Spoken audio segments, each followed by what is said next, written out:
네, 안녕하세요. 주식 투자를 하시는 우리 주주님들, 그리고 주경야도 구독자님들, 어려운 여건 속에서도 꿋꿋하게 주식 공부하시는 여러분들을 위한 주경야독입니다. 자, 많은 분들이 AI 투자에 관련주에 관심이 정말 많으십니다. 그 중에서도 이 하이퍼 클로버 X를 출시했던 네이버, 이 투자하신 분들이 정말 많으실 텐데요. 오히려 이 하이퍼 클로버 X를 출시하고 주가가 떨어지고 있어서 여기서 매수하신 분들, 자, 이 구간이겠죠? 자, 이 구간에서 매수하신 분들은 여기서 더 가져가도 되나 팔아야 되나 고민이 참 많으실 겁니다. 다만 장기적인 관점에서 보시면은 다시 제2의 전성기 시절 충분히 만들어낼 수 있는 종목이라고 생각을 하고 있기 때문에 우량주 장기주 찾으시는 분들 집중하시고요. 단기적 하락이 나온 만큼 기술적 반등도 나올 수 있기 때문에 지금 현재 단기 투자자 분들도 조금 집중해서 보셔도 괜찮을 것 같습니다. 자, 우선 하이퍼클로버 X가 뭔지 모르시는 분들 먼저 정리하고 가겠습니다. 자, 하이퍼클로버 X란 오픈 AI의 챗 GPT가 불러온 이 전 세계적 생성형 AI 열풍에 맞서서 네이버가 자사의 미래를 책임질 비즈니스 모델로 선정을 하고 한국적인 거대 언어 모델 개발에 집중해서 만든 서비스입니다. 자, 그래서 이 하이퍼클로버 X는 크게 4가지 서비스로 나눠지고요. 각각 클로버 X는 이미지, 영상, 소리 등도 생성이 가능하고, Q는 생성형 AI에서 출처 포함 답변을 제공하고 있고, 프로젝트 커넥트 X는 기업 업무 생산수 도구, 클로버 스튜디오는 비즈니스 도구로 기능을 가지고 있습니다. 자, 그런데 지금 보면은 사업성이 굉장히 괜찮아 보이는데 왜 이렇게 떨어졌을까요? 자, 이슈 헤드라인 먼저 보고 넘어갈 텐데요. 자, 이렇게 2가지 있습니다. 자, 하이퍼 클로버 X 완성도 글쎄 네이버 한 달 시총 4조 증발이 있었고요. 그리고 공짜로 저작물 짜집게 하는 이 생성형 AI 규제 논의해야 된다라고 하는 이슈가 2개 있습니다. 자, 첫 번째 사유 먼저 정리해서 말씀을 드리면요. 바로 성능에 대한 우려입니다. 24일에 하이퍼클로버 X를 공개할 때 당일 접속자가 대거 몰리면서 지금 서비스 오류가 좀 발생을 했었고요. 이에 대해서 완성도가 떨어진다는 평을 받았습니다. 자, 여기에 추가로 당장의 수익화 모델이 공개된 게 없어서 주가를 끌어올리기에는 여기서 더 끌어올리기에는 실망감이 크다라는 반응이 나왔습니다.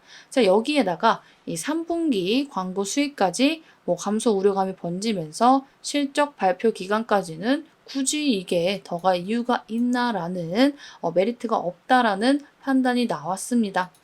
자, 그리고 2번째 이슈 보도록 하겠습니다. 자, 공짜로 저작물 짜집기 하는 생성형 AI 규제 논의해야 된다는 이슈가 있었는데요. 조금 깁니다. 그래도 좀 줄여서 설명을 드리면은 이 하이퍼클로버 X 그리고 챗 GPT 같은 인공지능이 이 사업 분야에 굉장히 빠르게 침투되면서 이 전 세계적으로 저작권 침해 논란이 굉장히 커졌습니다. 해외에서는 오죽하면은 2,300조 원의 소송이 나오는 등 천문학적 금액의 소송이 진행 중이기도 한데요. 이러한 이유가 발생하는 이유는 바로 AI가 이 순수한 자기 아이디어를 갖고 만들어내는 답변이 아니라 이 기존의 대량의 저작물들을 학습하고 조합하는 형태로 이루어지고 있기 때문입니다. 자, 그래서 이 하이퍼클로버 X의 경우도 언론사의 뉴스 50년치, 블로그 9년치에 달하는 한국어 데이터를 학습을 했고요. 이 개발 과정에서 동의 없이 데이터를 수집해 콘텐츠 저작권과 개인 정보를 침해한 논란이 일어난 적이 있습니다. 지난달에 신문협회가 이 네이버를 비롯해서 이 네카오 그리고 구글 등의 국내외 대형 업체, AI 업체들에게 콘텐츠 이용 기준 협의 그리고 적절한 사용료 지급 등을 요구했습니다. 자, 그런데 여기서 서비스 연구를 위해서 AI 기술 등 연구 개발 목적으로 정보를 이용할 수 있다는 이용 약관을 근거로 삼아서 이 기업들이 반박을 했습니다. 자, 그런데 여기서 또 이 언론사와 뉴스 업체들이 이건 독소 조항이다라고 하면서 비판을 받았고요. 지금 불공정 약관 여부를 검토 중에 있습니다. 자, 그래서 지금은 서로 사이가 안 좋아서 국내 언론사 뉴스가 AI 합스 이용을 금지하는 약관을 신설하고 그리고 저작권 침해에 대한 문제가 상당히 좀 판이 커지고 있다라고 체크해 두시면 될 것 같습니다. 자, 결론적으로 말씀드리면은 서로 윈윈하는 결과로 논의를 이뤄보자 했지만 아직까지 방향이 정해지지 않았기 때문에 지금 이렇게 주가가 떨어질 수밖에 없었다. 그리고 앞에 말씀드린 그 이슈도 좀 더해졌다라고 볼 수가 있습니다. 자, 하지만 당연히 악재가 있는 만큼 호재도 있습니다. 자, 네이버의 성능 우려를 먼저 보시면은 첫날에 이제 사람들이 대거 몰리면서 오류가 있었던 것도 사실이지만 지금 들어가 보면은 사용하는데 전혀 문제가 없고요. 오히려 기능이 되게 좋다라고 느끼실 수가 있습니다. 저는 실제로 써봤고요. 그래서 첫날 있었던 부분은 단순 해프닝일 뿐 성능을 우려할 정도는 아니라고 판단을 합니다. 자, 그리고 이 AI 장점이 학습을 통해 개선이 가능하다는 점에서 문제가 되지는 않을 것으로 보고 있습니다. 자, 그러면은 마찬가지로 장점도 헤드라인 먼저 보고 정리된 내용으로 살펴드릴게요. 자, 네이버 커머스 모델 효과적 글로벌 확장 시나리오 통해 성장이 있습니다. 자, 네이버의 가장 큰 강점이자 장점은 바로 이 검색입니다. 자, 이 검색으로 유입된 이용자가 실제 상품 구매로 이어지는 원스텝 모델을 보유하고 있는 게 이 가장 큰 강점입니다. 자, 네이버는 현재 국내 검색 엔진 점유율의 60%를 차지하고 있는데요.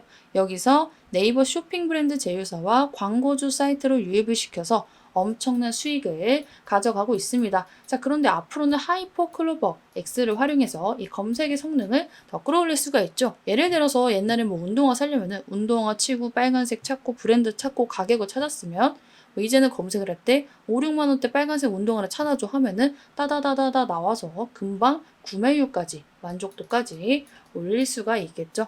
자, 그래서 이 검색 이용자는 제휴사와 광고주의 상품을 구매하는 비율이 높아질 것으로 전망이 되고 이러면 자연스럽게 네이버의 수익 또한 높아질 것으로 전망이 되고 있습니다. 사실은 우리가 구매를 하다가 마음에 드는 게 잘 안 나오고 검색을 하다가 잘 안 될 때 좀 구매를 포기해버리는 경우가 굉장히 많은데 저도 그렇고 뭐 남들도 그렇겠죠.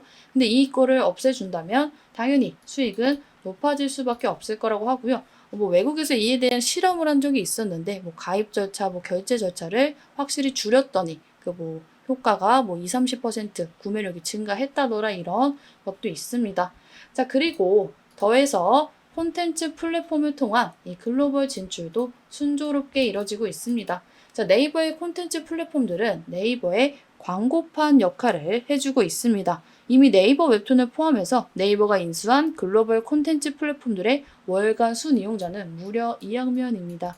자, 이미 한국과 일본에서 성공을 한 웹툰 시장을 지금 미국 시장에도 장착을 시키기 위해서 고군분투하고 있는데요. 미국 웹툰 시장의 전망은 지금 이 한국, 일본, 뭐 아시아보다 더 밝다고 합니다. 자, 왜냐면은 미국 이용자들은 현재 한국 이용자보다 더 많은 유료 결제 회원 매출을 내는 것으로 추정이 됐습니다. 무려 1.5배나 뭐 10%도 아니고. 자, 그래서 이용자 수가 적더라도 이용자들의 결제 규모가 적지 않기 때문에 추후에 이용자 수가 늘어나면 당연히 이 부분에 대해서 매출 확 성장이 기대가 될 수 있고요. 이제 뭐 1250만 명 정도 자리를 잡았다고 하는데 이 시장도 점차 확대가 되고 있습니다. 자, 그런데 뭐 애플, 아마존과 같은 이런 같은 빅테크 기업들은 아직 웹툰 시장 진출을 준비하는 단계에 있어서 이 분야에서도 상당히 강점을 갖고 있고 유리한 위치 이미 선점을 해놨다고 볼 수가 있습니다. 자, 이로써 정리를 해보자면요. 24년 연결 기준 매출 11조 90억 원, 영업이익 1조 6,254억 원을 낼 것으로 전망이 되고 있습니다.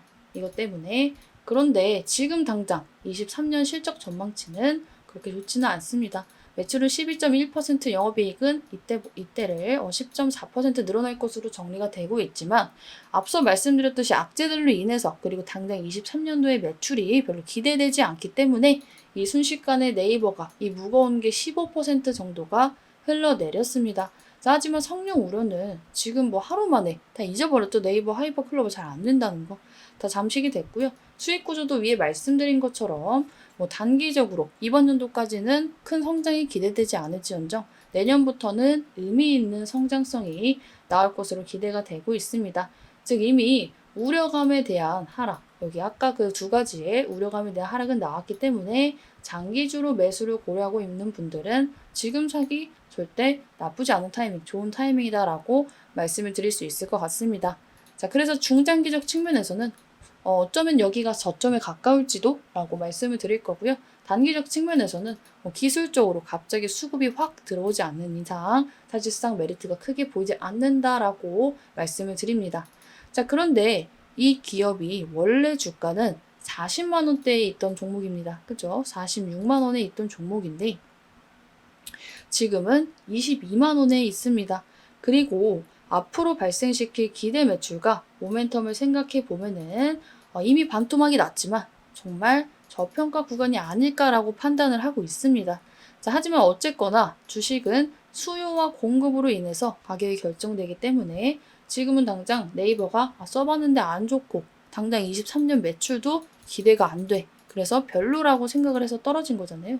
근데 이 별로라고 생각을 할 때 남들은 안 살 수도 있겠지만 그때 단기 상승 관점으로 보는 것은 무리가 있겠지만 그때 싸졌다고 해서 나는 장기를 생각해서 사야겠다 하시는 분들한테는 충분히 메리트가 있는 구간이 아닐까라고 생각을 하고 있습니다. 자, 그래서 오늘 시가총액 4조가 한 달 만에 증발한 이 네이버 브리핑 해드렸는데요. 영상 마음에 드신 분들은 좋아요와 하트 그리고 구독 꼭 눌러주시길 바랍니다. 자, 하트 댓글 달아주신 만큼 저는 더 힘내서 다음 브리핑 준비해 오도록 할 거고요. 추가적으로 네이버 업데이트할 내용이 있으면 후속편으로 들고 오도록 하겠습니다. 자, 오늘 장도 정말 수고 많으셨습니다.